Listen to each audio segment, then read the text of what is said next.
Alhamdulillah. Sallallahu wasallam ala nabiyyina Muhammad wa ala alihi wa sahbihi ajma'in. So, this is another book opening from the books I got at the book fair. This book, I want to show just a little bit about what do you do when you get a book. When you get a book, should you just put it on your shelf? No, you should not put it on your shelf. You should see first, what is the book about?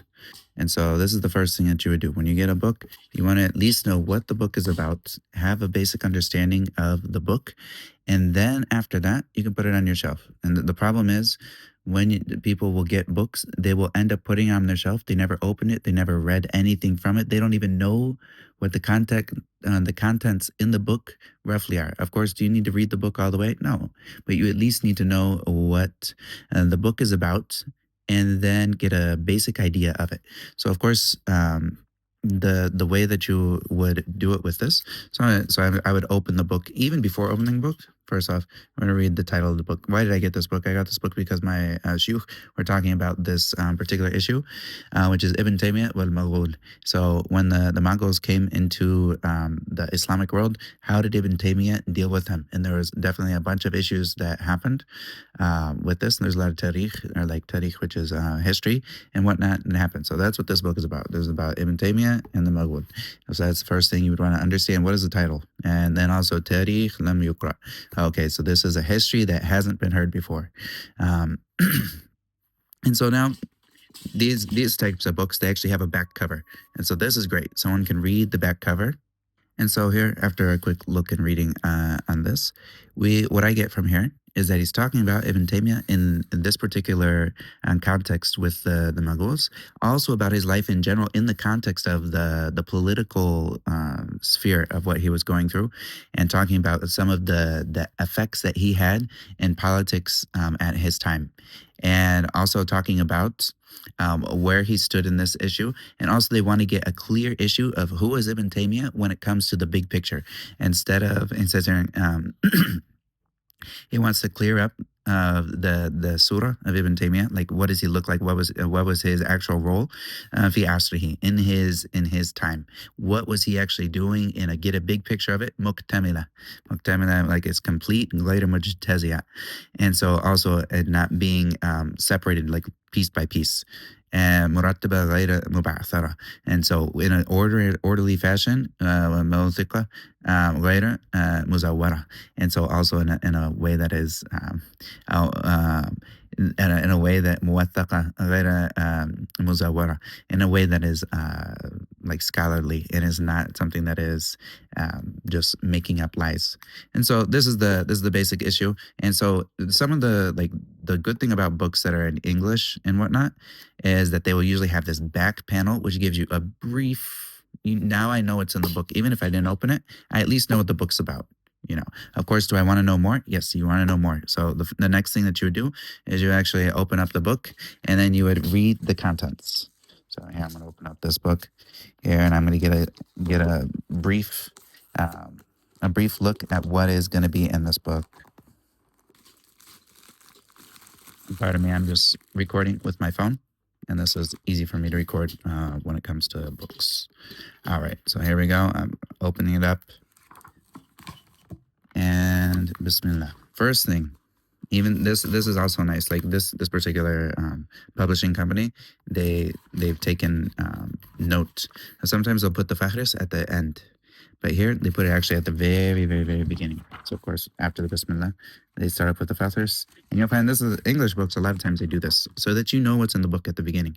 And these are there's two main things that you need to know when you have a book. You need to know what's in it. How do you know what's in it? The fahris, or the table of contents. So you can look at the table of contents and you can see what is this book going to talk about in general. And then that will give you a good idea of what's going on. And so to finish up, now I've got down to pretty much to the end of the table of contents here. And what I understand from this book is that this book is going to be talking about Ibn Taymiyyah as he goes through the different battles with the Mughal, as well as how he talks to the different soldiers and armies, and also gives fatwa telling them to go out to war against these people, and how these people were basically not establishing the Sharia, and that this was something that required war until they come back to the Sharia. And so, and of course, the Khilafah was established at this time. So this was a big battle between them and that. And while I went over some of the works of Ibn Taymiyyah in the Majmu' al-Fatawa, I believe it's volume 28. He has a risala in here where he talks, where he's actually the one talking about when they're asking about the Tatar and they're asking about their rulings and whatnot. And so I went over the risala itself. But here, this is going to be something that gives me a historical context to what I was studying. And so this is the benefit of the book that I can expect to get from it. Now, the next thing that you would do is you would go into the muqaddimah, the introduction, and you would read the muqaddimah to figure out what's going on with the book in general and what his ideology is of it. Because I know what it's going to encompass here, and then I'm going to look at the muqaddimah. You can do this before or after the table of contents. Like sometimes you would go through the muqaddimah, and the muqaddimah in like older books, they will usually have a basic table of contents. What I mean, like he'll tell you what is the book about, and he'll give you break it down. And so this is one way of going through here. And so I can see what he means here. I can see what is the context, what is his goals. And so here, we can even see here. Here he's going to break it down. And then he says the dirasa here. He's going to break it down and exactly what it's going to be. And here he's going to make a whole outline of what's going to be inside of the book. So on the first page, he talks about the importance of tarikh and how Allah talked to us about tarikh, and that we should take note of this. And this, of course, is a good introduction to this book because it's about tarikh.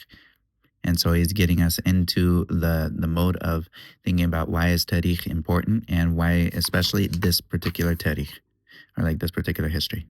And he brings some poetry that emphasizes the importance of learning history, so that because it's a great, great, great lesson. And of course, history is very, very important. Everyone should be going through history books and want to get to know your history. This is of the best things, and the best things that can keep someone on the right path is that they're taking note of what happened in the past so that they don't repeat it. And then he comes here and he talks about what is going to be the whole, as I mentioned here, like the whole scope of what the bahth, like his whole research project, what is it going to be about? And then we can see what it's going to be laid out about. And this is the most important thing. Whenever you're in a muqaddimah, try to figure out, did they lay out and tell you what the book is about yet? And this is what normally, like an author should tell you about the book at the beginning. He should tell you the basic, what is his manhaj? Like what is his way of going about this? And so here he's going to tell you about how he went about it, or how he put together the different parts here. And then what he goes in through, then he talks about what are the masadir, and where is he getting this tarikh. He talks about whether he's going to get it from the fatawa of or the works of Shaykh al-Islam Ibn Taymiyyah rahimahullah ta'ala, or from the historians of his time as well. So he'll use these. And he also mentions some of these historians, and he gives some details such as Ibn Kathir and others there that wrote about Shem at that time. And then he also talks about that he's going to be very careful to make sure that he gets whatever Ibn Qayyim, his student, had to talk about. Even if it's a little bit, he's going to make sure he incorporates this into the work.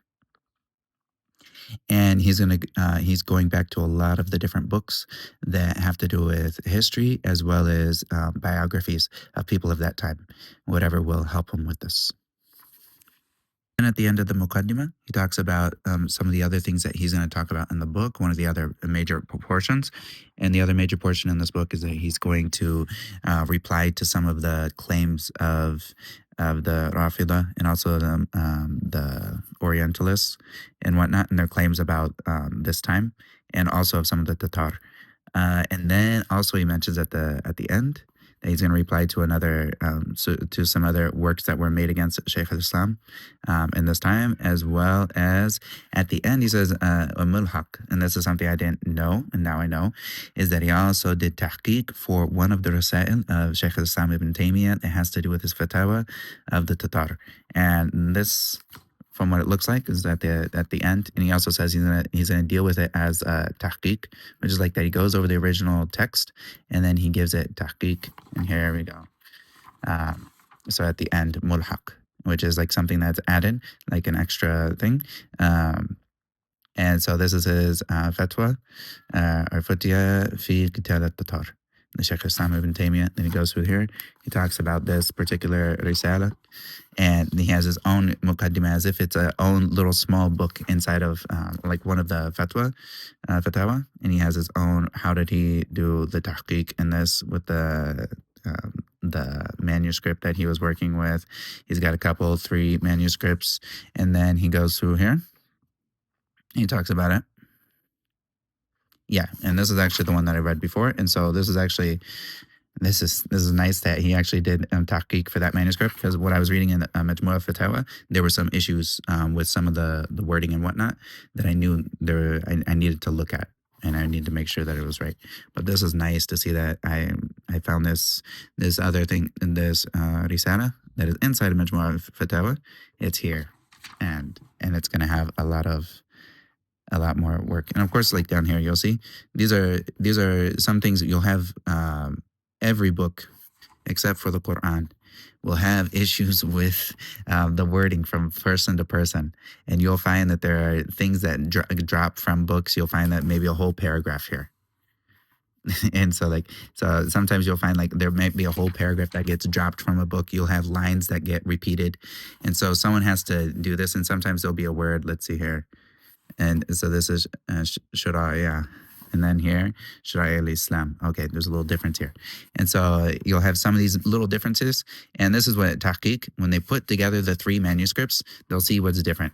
And then also you have the Qaimat al-Muraja. And this will tell you kind of his references and whatnot. So this is a little bit of the book. The last thing someone would do to get an idea of the book, so now I know it's in the book. The last thing that someone does is they go to a chapter in the book, and then they read to see what they read a little bit in it. And it doesn't have to be the beginning. Maybe he reads I just read the muqaddimah, like so the beginning, so I know what's going to be here. But then I would look at just a chapter of the book somewhere inside of it, and I'd get a feel for what is he going to talk about.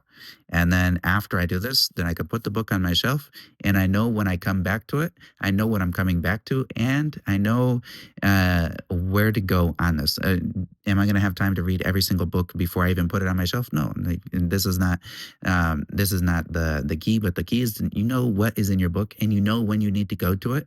And so I have other books in history that I'm going to read probably before this, but if in the middle of my books in history, I need to come back to one of these, I will know, okay, this book is going to have a great thing. And also, if I want to go back to that text and I want to review that text of the Fatawa, Majmu'ah Fatawa, I will probably go to this version of it because it's better. It's muhakkak. Not to say that the other one is not muhakkak as well, but this has had extra attention given to it afterwards. And of course, there are some works in Majmu'ah Fatawa that can use extra love and attention and going back over it. And so this is this is a great thing that I found in this book. So this is just one of the books, and this is a way that someone would go over the book and make sure when you first get a book that you at least do this before you put it on your shelf, because people will put it on their shelf and they never come to the book. They don't even know what the book is about, and they might have questions about something, and that book is the answer to their questions. And the reason they don't know that the book is the answer to their questions because they never did this first little step. And this is just a small tutorial for someone to see, and also a little look about this particular book. But the main point of this video is just to show someone what do you do when you get a book and before putting it on your shelf. والصلاة والسلام على نبينا محمد وعلى آله وصحبه أجمعين سبحانك اللهم وبحمدك أشهد أن لا إله إلا أنت وأستغفرك وأتوب إليك. If you found this video helpful, let me know what you found helpful in it. And I heard some people were talking about let's go through, they want to see my library here. And inshallah, I will give a tour of the library when I can sometime soon. And if you'd like to see that, inshallah, we'll go through it, and I'll talk about some of the books that are in my library. And also a special thanks to the people that helped contribute to my library and helped me with support throughout my studies and supporting me in the seeking of knowledge and making sure that I have all the resources necessary for that. And if you would like to support me, feel free to support me on my either Patreon or GoFundMe. Inshallah. Shukran, barakallah feek. Wassalamu alaikum wa rahmatullahi wa barakatuh.